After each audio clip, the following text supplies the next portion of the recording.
सर्वेभ्य नमो नमः। स्वागत है आपका आज के वीडियो में। संस्कृत वाक्य निर्माण की ओर हमारा ये 5वां कदम है। इससे पहले हमने लट लकार प्रथम पुरुष के वाक्य बनाए थे। आज हम लट लकार मध्यम पुरुष के वाक्य बनाएंगे। जिनकी संस्कृत कमज़ोर है, जो संस्कृत वाकई में सीखना चाहते हैं, उनके लिए आज का वीडियो बहुत महत्वपूर्ण होने वाला है। क्यों? क्योंकि मैं केवल 6 शब्द आपको दूंगी और उन 6 शब्दों का प्रयोग करके आप हजारों संस्कृत वाक्य बना सकते हैं और संस्कृत वाक्यों का हिंदी में अनुवाद कर सकते हैं। तो चलिए बढ़ते हैं वीडियो की तरफ। मध्यम पुरुष। मध्यम पुरुष मतलब जो हमारी बात को सुन रहा है। अब संस्कृत में 3 वचन है। अगर सुनने वाला 1 है तो उसके लिए अलग शब्द है, 2 है तो अलग शब्द है, और 2 से ज़्यादा है तो उनके लिए अलग शब्द है। कौन कौन से हैं वो शब्द? त्वम, युवाम और यूयम। मतलब सुनने वाला 1 है तो हम त्वम शब्द का प्रयोग करेंगे, सुनने वाले 2 हैं तो हम युवाम शब्द का प्रयोग करेंगे, और सुनने वाले 2 से ज़्यादा हैं, कितने भी हों, 3 हो, 10 हो, 1000 हो, हम यूयम शब्द का प्रयोग करेंगे। वाक्य निर्माण के लिए हमें 2 चीज़ें चाहिए होती है, कर्ता और क्रिया। कर्ता हमारे पास आ गया, 1 कर्ता, 2 कर्ता और बहुवचन में कर्ता। ठीक है, इनका प्रयोग हम करेंगे। अब इसके साथ क्रिया कैसे लगेगी? क्रिया संस्कृत में मूल धातु होती है, उसमें हम कुछ प्रत्यय जोड़ते हैं तब उसका क्रिया रूप बनता है, उसका प्रयोग हम वाक्य में करते हैं। तो वो जो प्रत्यय हैं उनका टेबल मैंने आपको पहले भी बताया था कि अति, इसको याद कर लीजिए, संस्कृत में इसके बिना काम नहीं चलेगा। अति, अतः, अंति, असि, अथः, अथ, अथः, अथ, आमी, आवह, आमह। ये आपको हर कंडीशन में याद होना चाहिए। अब इन प्रत्ययों का प्रयोग लट लकार में होगा ही होगा। वर्तमान काल में हम इसका प्रयोग करेंगे। अब ये प्रत्यय हैं जिनको हम मूल धातु में जोड़ेंगे। एक बार मैं यहाँ पर मूल धातु ले लेती हूँ, पठ। पठ का मतलब होता है पढ़ना।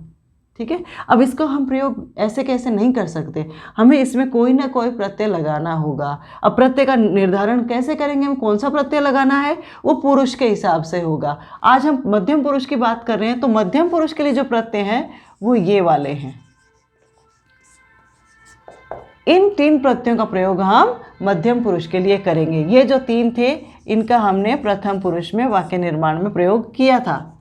ठीक है, और ये है उत्तम पुरुष का, इनका अगले वीडियो में हम बात करेंगे।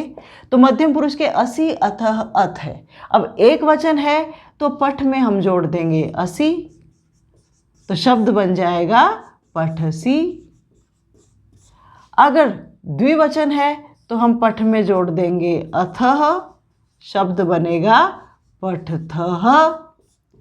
और बहुवचन है तो पठ शब्द में, पठ मूल धातु में हम अथ जोड़ देंगे, शब्द बन जाएगा पठत।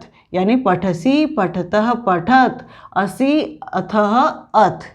कोई भी धातु होगी, यहाँ पर धातु बदलती जाएगी, पीछे के ये तीनों चीज़ सेम रहेंगी, इसमें कहीं परिवर्तन नहीं होगा। चलिए पठ के अलावा दूसरी धातुओं के साथ हम जोड़ के देखते हैं और तीनों वचन के वाक्य बनाते हैं, त्वम के साथ, युवाम के साथ और यूयम के साथ। यहाँ पर मैंने कुछ मूल धातुएं लिखी हैं, उसमें हम तीनों प्रत्यय कौन कौन से, त्वम के साथ हम कौन से प्रत्यय का प्रयोग करेंगे, असि प्रत्यय का प्रयोग करेंगे। युवाम के साथ अथः प्रत्यय का प्रयोग करेंगे और यूयम के साथ अथ प्रत्यय का प्रयोग करेंगे। इनको जोड़ते हुए शब्द निर्माण करेंगे और शब्द के साथ ही हमारा वाक्य पूरा हो जाएगा। तो त्वम लिख, लिख मतलब लिखना, तुम लिखते हो, ये हमें वाक्य बनाना है। तो हम क्या करेंगे, इसका हलंत हटा देंगे और इसमें सी जोड़ देंगे। लिखसी, त्वम लिखसी, तुम दोनों लिखते हो, तो युवाम लिखथः, तुम दोनों लिखते हो, और तुम सब लिखते हो, यूयम लिखत। ये प्रत्यय हमने जोड़ दिया। अब क्रीड धातु, क्रीड का मतलब होता है खेलना, तुम खेलते हो, क्रीडसी, तुम दोनों खेलते हो, क्रीडथः, तुम सब खेलते हो, क्रीडथ, क्रीडथ। खाद धातु, खाद मतलब खाना, तुम खाते हो तो बस खादसी, तुम दोनों खाते हो तो होगा खा द थ ह। तुम सब खाते हो, खा द थ, खादथ। पृछ, पृछ मतलब पूछना, तुम पूछते हो, पृछसी। तुम सब पूछते हो, पृछथः। तुम, माफ कीजिए, तुम दोनों पूछते हो, युवाम पृछत पृछतः। तुम सब पूछते हो, यूयम पृछत। नम, नम मतलब नमस्कार करना, झुकना, त्वम नमसि। तुम दोनों झुकते हो, नमस्कार करते हो, नमथः। तुम सब झुकते हो, नमस्कार करते हो, नमथ। यूयम नमथ, इनके साथ हम यूयम को जोड़ के, युवाम को जोड़ के, त्वम को जोड़ करके इसका समझिएगा, पढ़िएगा। पिब, पिब का मतलब होता है पीना। त्वम पिबसि, तुम पीते हो। युवाम पिबथ मतलब तुम पिबथः, तुम दोनों पीते हो। तुम सब पीते हो, पिबथ। यूयम पिबथ। धाव, देखिए इसमें हलंत हट जाएगा क्योंकि यहाँ पर हमारे हर प्रत्यय में अ है, तो वो अ जुड़ करके हलंत को हटा देगा और जो बाकी बचा जो अक्षर है वो यहाँ पर आके जुड़ जाएगा। तो धावसी, त्वम धावसी, तुम दौड़ते हो। युवाम क्या बनेगा फिर, धावथः, और यूयम धावथ। खेल, खेलने के लिए देखिए क्रीड धातु का भी प्रयोग होता है और खेल धातु का भी प्रयोग आजकल करते हैं।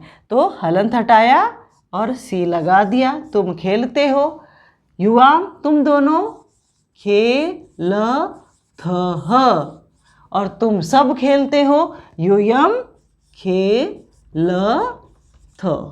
यूयम खेलथ। अब देखिए इतने सारे वाक्य हमने बना लिए। अब हमने जो सीखा उसको हम अनुवाद के द्वारा जांच लेते हैं कि हमने कितना सीखा। कुछ संस्कृत वाक्य होंगे जिनका हम हिंदी अनुवाद करेंगे और हिंदी वाक्य होंगे जिनका हम संस्कृत में अनुवाद करेंगे। यहाँ पर मैंने 6 वाक्य लिखे हैं। वीडियो में हमने जितना सीखा उनको उस चीज़ को अप्लाई करना है। हिंदी से संस्कृत वाक्य, संस्कृत से हिंदी वाक्य हम बनाएंगे। अब देखिए त्वम गच्छसि लिखा है, इसका हिंदी अनुवाद अगर हमें करना है तो त्वम का हो जाता है तुम, और गच्छसि मतलब जाते हो। गच्छ मतलब जाना, तो तुम जाते हो। युवाम नृत्यतः, युवाम का मतलब द्विवचन वाला है, तो तुम दोनों। नृत्यतः नृत्य करते हो। देखिए हिंदी में अपने को कितना लंबा सेंटेंस लिखना है, संस्कृत में केवल 2 शब्दों में इतना बड़ा वाक्य हमारा आ जाता है। यूयम लिखत, यूयम मतलब तुम सब, बहुवचन। क्या करते हो तुम सब, लिखत मतलब लिखते हो, कुछ लिखने का काम दिया है तो तुम सब लिखते हो। अब तुम गाते हो, हिंदी वाक्य है, इसका संस्कृत में बनाएंगे तो तुम के लिए क्या आएगा, एक वचन है तो हम त्वम का प्रयोग करेंगे।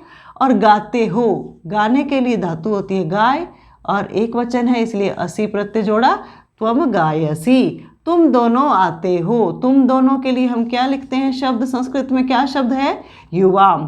तो युवाम आते हो, आने के लिए है आगच्छ। युवाम के साथ प्रत्यय कौन सा आएगा, अथः, तो आगच्छतः। युवाम आगच्छतः, तुम दोनों आते हो। तुम सब बोलते हो, तुम सब मतलब यूयम।